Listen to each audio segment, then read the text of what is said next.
There are lots of additional costs to hateful terrorist attacks like that carried out by Hamas, not just in the immediate lives lost or even the trauma that will last a lifetime for the friends and family members who lost loved ones or even worse, were forced to witness it. It spreads across the world.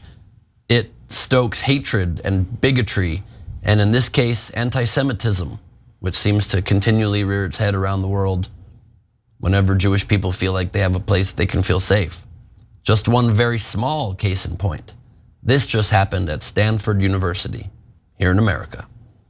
Stanford University has suspended a lecturer following accusations that he directed Jewish students in his class to stand in the corner and described Israelis as colonizers. Students in one of the classes recounted the lecturer blaming the outbreak of violence between Israel and Hamas on Zionists and saying Hamas's actions were part of a resistance. He then asked Jewish students to raise their hands and separated them from their belongings, explaining that he was simulating what Jews were doing to Palestinians.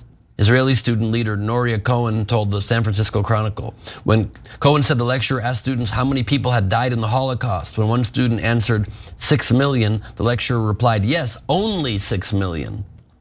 Students said the lecturer told them more people died as a result of colonialism than in the Holocaust, and that colonization was what happened to Palestinians. Cohen and Andre Mandelstam added, they also said students recalled the lecturer separating people in both classes into different groups based on their identities and backgrounds and calling them colonizers and colonized. Greenberg said he'd spoken to 3 students who attended the class, citing their accounts, said that the lecturer had said colonizers killed more than 6 million. Israel is a colonizer. For the record, look at this image that I saw on social media, but it's accurate and it, I think, makes a very stark point. Israel is the tiny blue spot. You can barely even see it. It's in the upper right of the middle there. Arab world is in green. Tell me more about how Israel is colonizing Arab land. I think that characterization personally is ridiculous. In a statement, Stanford University said, without prejudging the matter, this report is a cause for serious concern. Academic freedom does not permit the identity-based targeting of students. The instructor in this course is not currently teaching while the university works to ascertain the facts of the situation. And this new outbreak of violence between Hamas and Israel has led to a spike in tensions on US college campuses, with a truck this week driving around Harvard, for example, identifying students it said had signed a document blaming Israel for the war. Very, very scary to just see groups demonized unfairly, and for that to come to our shores. Yeah, well, Ben, okay, I don't agree with the graphic. I'll tell you why I don't agree with the graphic in a second. And I think that Israel is colonizing Palestinians. But we'll get to that. That's a different and important question. But that doesn't justify anything this professor did. What he did was mental. What are you doing? First of all, Jewish Americans are not Israelis. It's ridiculous to, like, it makes it sound like they have a loyalty to a different country. No, there are brothers and sisters, okay? And they're Americans, they're 100% Americans. Second of all, never separate people based on race, religion. What is that? The Jews go over there, are you insane? That's a lunatic thing to do. And it wouldn't be right if you said the Muslims go over there, or the Christians, the Buddhists, the Hindus, etc. But honestly, especially the Jews. Like, the last time people did that, it didn't end well. So this professor is out of his mind. And I don't know why we're having a conversation of colonization versus Holocaust. They're both terrible. Why are you comparing the two? What is the fact that even if colonization was worse, and I hate this conversation entirely about what's worse. They're both horrible. Even if it was worse, what's your point?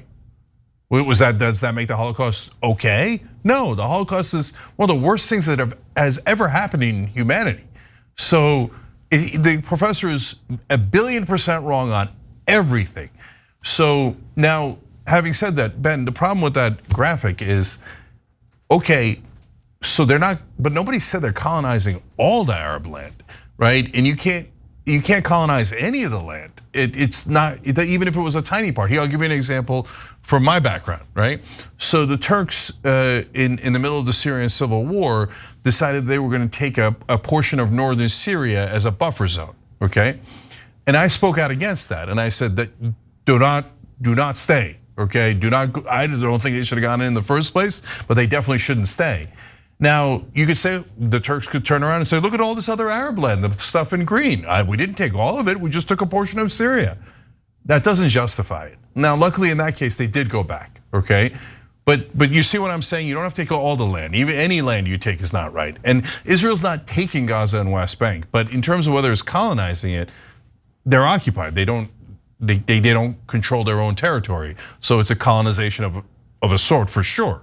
I disagree completely, because colonization typically connotes that somebody's trying to exploit the resources of a land, trying to extend their territory into foreign, distant lands, trying to get monetary gain of this. No, it doesn't have to be distant. The Turks, when they colonized the Middle East, they colonized the people right next to them first, and then Eastern Europe, etc. Sure, but land that is not theirs is my point. Yeah, but this is land that is Israel's. West Bank and Gaza?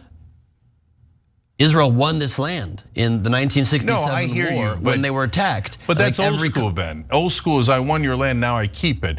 In the modern world, we're saying we don't do that. Don't do that. What do you mean? Why is Israel the only country that is held to that standard? No, everybody is. Where's America giving back the land we took? Iraq. Or we won in war. So we could have kept Iraq, right? And we did terrible, but we keep all of America. We keep our other areas. And that distinction there is between the modern world and the backwards world, right? And we all lived in the backwards world back then, right?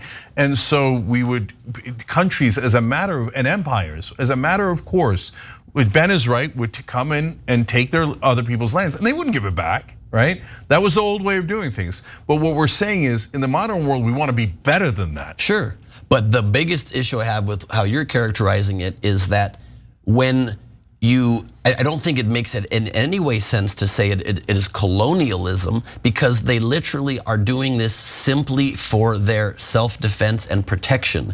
And the Palestinian people that then move into Israel live perfectly fine with Israelis. And whether you like it or not, in 2005, Israel completely withdrew from the occupation in Gaza and kept security control over the area only because of what you just saw happen this Saturday. Even with security control, the government in charge wants to annihilate the Jewish people from the land of Israel 100% and refuses to negotiate with them a peace agreement.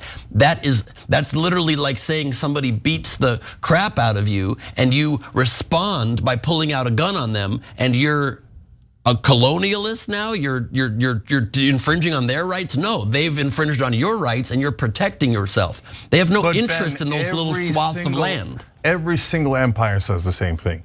So the Turks said, oh yeah, of course the Greeks are impinging upon our land. The Syrians are impinging upon our land. And then they went and kicked their ass and took their land and colonized them. So like in this case, you're not wrong. Yeah, there was a war and the Palestinians killed the Israelis killed the Palestinians, and the Israelis won that land. But I'm hoping that in a decent society, they give it back. And so are they taking, is it just for security? I know that that's the argument that you're making, but the rest of the world does not see it that way, and I do not see it that way. Right, but that's exactly what I take issue with. Why does the world and you not see it that way? What interest does Israel have in these two tiny swaths of land? What does that do for them? Water, etc. But they gave nonsensical religious beliefs. So nonsensical religious beliefs is exactly what the problem is. Why they have to keep security control over Gaza, even though they did give back that land. When you give it back, ever. When there's not a terrorist organization running your land. You're going to call everybody that the Palestinians picked terrorists. You know that. That is not true. All right, then why don't you give the West Bank? Why doesn't Israel, not you, why doesn't Israel give back West Bank right now? Not led by a terrorist organization, led by a Fatah. Because the Netanyahu government currently does not want to negotiate for a two-state solution, and that is the fault. That they're wrong on that. Yes, absolutely. I don't think they have a great negotiating partner on the other side, but they are a partner you can negotiate with. I mean, Secretary Blinken just went and met with the leader of the Palestinian Authority. He did not meet with the leader of Hamas because these are terrorists. And so when there are people you can speak with, that's why Israel does continually and historically and even in recent history goes to the negotiating table.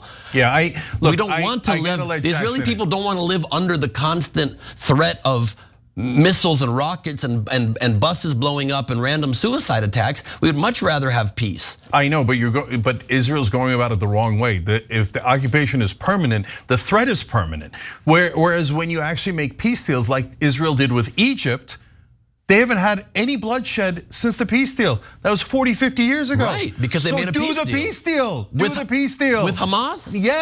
Yes, definitely with Hamas. Well, they say they won't negotiate. Easy. No, that's not true at all. Ben, look, I can give 100% hold on. I can give 100 examples, maybe thousands of examples of the other side being butchers, and we make peace deals, okay? So I'll give you one that happened here in America. During the Civil War, the Confederacy was monstrous to the Northerners. When they captured white soldiers, sometimes they would murder them, sometimes they would lynch them, etc. But oftentimes with the white soldiers, they gave some quarter. But if they captured Northern black soldiers, they would mutilate them. They were absolute monsters. And we did a peace deal with them because you don't get to negotiate with angels. You negotiate with monsters that are killing you on the other side. There was never a charter from the Confederacy saying that their goal is to eradicate America? That's exactly what their charter said. From the face of the earth. They kept them as slaves. That was literally their charter was. We are going to keep these people as property, I can't. What's worse than that? We're going to keep them as slaves. Their charter was the most despicable thing in American history. But we still made peace because that's how peace works. Of course. But they didn't make the peace agreement during the Civil War. They didn't make the peace agreement on the week that they were currently slaughtering former slaves that were fighting for the Union. They did it after the resolution of the war. So I'm glad then that you agree with me that the war needs to be resolved, and then there needs to be a willingness from the other side to negotiate. Ben, the war is not resolved today because of the current war that Hamas started. Ben is right about that. But we could have 2 weeks ago, 2 months ago, 2 years ago, I could have picked 2,000 spots where I would say, well, you've got the occupation, nobody's bombing anyone today, let's do a peace deal. And Ben already said it. Netanyahu and the right-wing government said no, they don't want it. Well, if you have to get to peace. But it's also you have to let them go, Ben. Well, but also you have to. In an attempt to normalize relations, like you're suggesting, even with Hamas, and this certainly backfired. Netanyahu's government was through Qatar was allowing funds, was giving funds to Hamas to gain better control, to be able to govern their own people better, and was trying to normalize relations. And look how that worked out. They came and slaughtered people in their homes, kids and babies and old people. I gotta go to Jackson, but Ben, 80% of Palestinians need assistance because they don't control their own country in the Gaza Strip. They don't control their own countries, so nothing is allowed in, nothing is allowed out. So they're starving. They're in a desperate situation. That is not why. The border with Egypt, they could allow anything, and Egypt controls that just as hard, if not harder, than Israel does. Egypt and Israel are 100% allies. When Israel says close the border, Egypt closes the border. But yet the hatred that comes out in anti-Semitism only comes towards the Jews. Nobody's saying Egypt is being colonial. Egypt is not allowing the. By the way, that's a fair point. And a lot of pressure should go on Egypt. It 100% should, but also you can't, in the moment of something, try to expect people to negotiate with people who are killing them. That just doesn't make any sense. And the reason that the resources are so bad in Gaza is not because Israel has a protection on the outside of the territory. They've given 17 years to this terrorist organization to run things better, and they are hugely corrupt. They funnel money to their rich buddies within Gaza and let their people suffer. They build no infrastructure. They take water pipes and turn them into rocket launchers. They do not care about keeping their people. And in fact, right now, when Israel, before this ground invasion, has been dropping leaflets and making announcements and telling the UN, granted, it's very hard to move 1 million people that quickly, but saying, get out of there, move to the south, we're gonna be coming in. Hamas is saying, don't believe it, stay where you are, and telling them to keep in place because they don't care about the lives of their own people. They would rather have them as shields to be able to further their evil aims. Hamas is terrible. All the things you say about Hamas are right.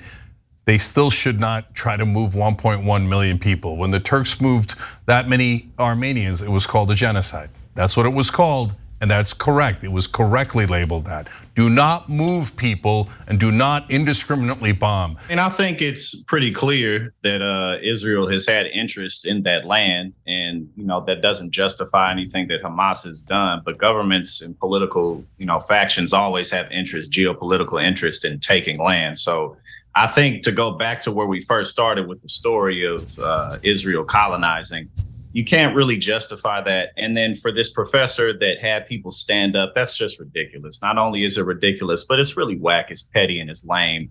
And I think that anybody who goes down that road should be fired, should be held to account. And unfortunately, I think we're going to see quite a bit more of that in regards to, again, right-wing commentators continuing to spew hate for Jewish people and also for the Palestinians. It's kind of full circle. That's a note we could all agree on. What the professor did was incredibly stupid and totally unacceptable. If you enjoyed this video, that's because of our members. They make us independent, they make us strong, and they make us honest. Become a member today by hitting the join button below.